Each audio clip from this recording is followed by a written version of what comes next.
With both Dragon Ball Super and Super Dragon Ball Heroes having to both respectively ramp up their own separate stories, we have brand new spoilers for Super Dragon Ball Heroes, the anime and manga, and an additional bonus chapter for the Dragon Ball Super manga, which includes the story of Raspberry, as well as what it appears to be the definitive conclusion for the upcoming arc involving Super Dragon Ball Heroes that directly furthers the narrative as to what is to be expected in the upcoming future involving Super Dragon Ball Heroes. As once more before we begin, if you are new to this channel and have a love and passion for anime and Dragon Ball, then don't forget to go on ahead and smash that subscribe button and turn on all notifications to never miss a single upload. Smash that like button by giving this video a huge thumbs up if you guys love and enjoy Dragon Ball. Now, to kick things off, we do have a little bit of information as to what is to be expected for the upcoming Super Dragon Ball Heroes episode, that being anime episode 15, entitled Kami Oren Blown Away, Overwhelming Ultra Instinct, as of course the description for this episode goes as follows. Ultimate Kami Oren rampages with amazing power. Just then, Goku activates Ultra Instinct and overwhelms Kami Oren. But just when the fight is about to end, Hearts seems to have a secret plan, streaming in early September. So this episode is expected to air in September, in which we are going to get the finale of Ultimate Kami Oren versus Ultra Instinct Omen Goku, which of course isn't really a surprise considering anime episode 14's finale with UI Goku having to re-debut again, but it would appear that Hearts has a secret plan, in which we are going to see at some point full-powered Hearts versus mastered Ultra Instinct Goku at some given point for the finale of this arc. But when it comes to the Super Dragon Ball Heroes manga, we have brand new scans which depict God of Destruction Toppo versus full-powered Super Saiyan 3 Cumber. As of course you guys can see on screen, God of Destruction Toppo is doing everything in his ability to push back against a full-powered Super Saiyan 3 Cumber, and according to this manga chapter, it appears that Super Saiyan 3 Cumber is still in some way going to hold the upper hand against God Toppo. But what I really find enjoyable here is seeing the fact that Toppo is using everything he can in his ability in firing off what I would assume to be a massive Hakai at Super Saiyan 3 Cumber. But meanwhile, when going back to Super Saiyan 3 Cumber, it would appear that Super Saiyan 3 Cumber is simply holding this blast off with his fist. So as of course he's simply extending his hand and seemingly not being affected by God Toppo's attacks, it would appear that Cumber in this fight is going to be easily holding the upper hand against Toppo, especially if Toppo can't do anything in his ability to put Cumber down at this current level, in which we also see how Dispo is observing this fight, which I will say I really enjoy how they're trying to tag team Cumber. But even with Dispo and Toppo's combined powers, it seems to prove effortless in this battle against Super Saiyan 3 Cumber. That is until Jiren finally steps in. So yes, in the Super Dragon Ball Heroes manga, we are going to see a full-powered Super Saiyan 3 Cumber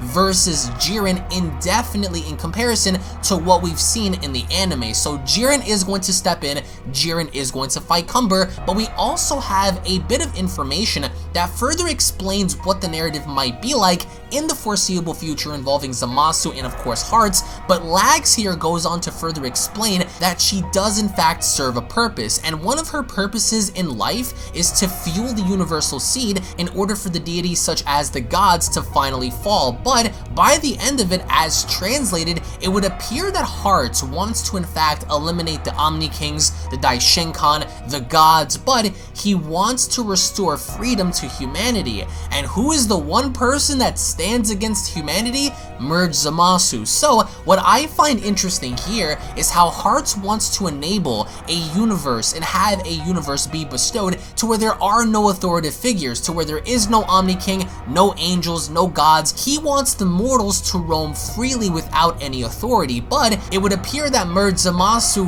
really does not like this idea. And as of course Hearts says this, Zamasu stays eerily quiet. So I'm beginning to wonder if Merge Zamasu is going to do anything to rebel or go against Hearts in some way, or maybe maybe backstab him, use him, because there is absolutely no way that Merge Zamasu stands with Heart's ideology here. But as of this recording, we don't know if they plan on continuing after the Universal Conflict arc by giving us more arcs in Super Dragon Ball Heroes, which I'm only assuming they will, but as of right now, we do understand that within the year itself, sometime between now and December, we are going to have the conclusion of Super Dragon Ball Heroes' Universal Conflict arc. So in the end, that ultimately makes sense, especially considering the fact that they teased Mastered Ultra Instinct Goku versus Hearts as a finale. Now, on top of all of that, in case you guys are wondering about Cranberry and how he originally survived on Planet Namek when Goku fought Frieza, as according to Herms98 on Twitter, we finally have a revelation as to how Cranberry survived.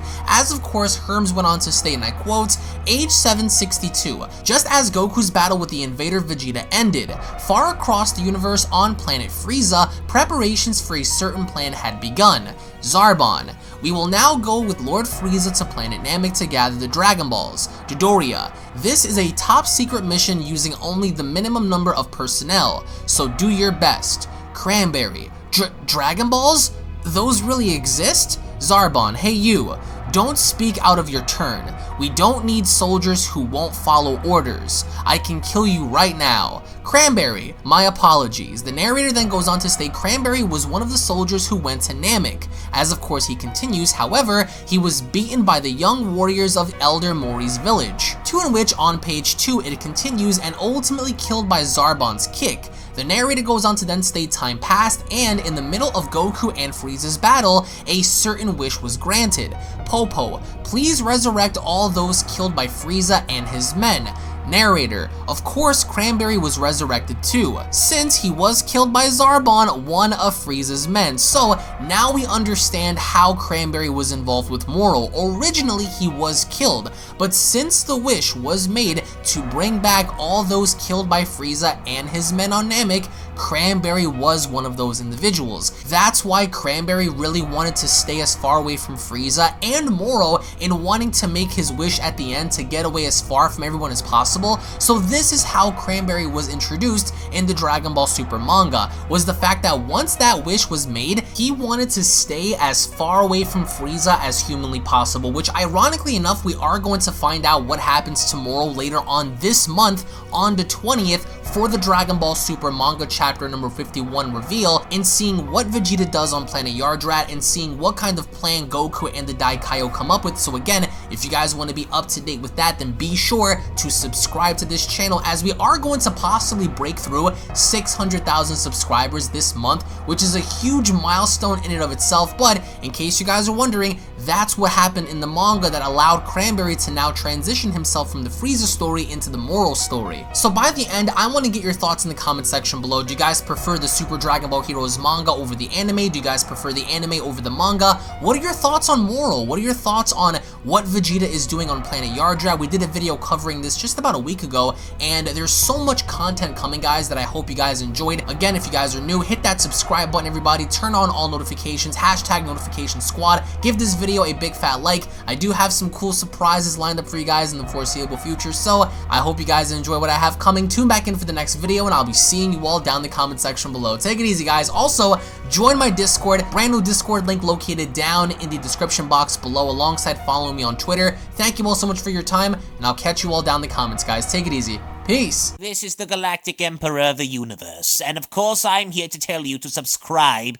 to UnrealEntGaming. Also follow UnrealEntGaming on these social media platforms to stay connected at all times. And if you don't, then very soon you will all be dead. Oh, did someone say UnrealEntGaming? Oh my god. The fuck, Zarbon? Put on some clothes! Well, why don't you put on any clothes? What? I don't need clothes. Jesus Christ, that's huge! What, Broly? Frieza. Uh-oh. Prepare to die!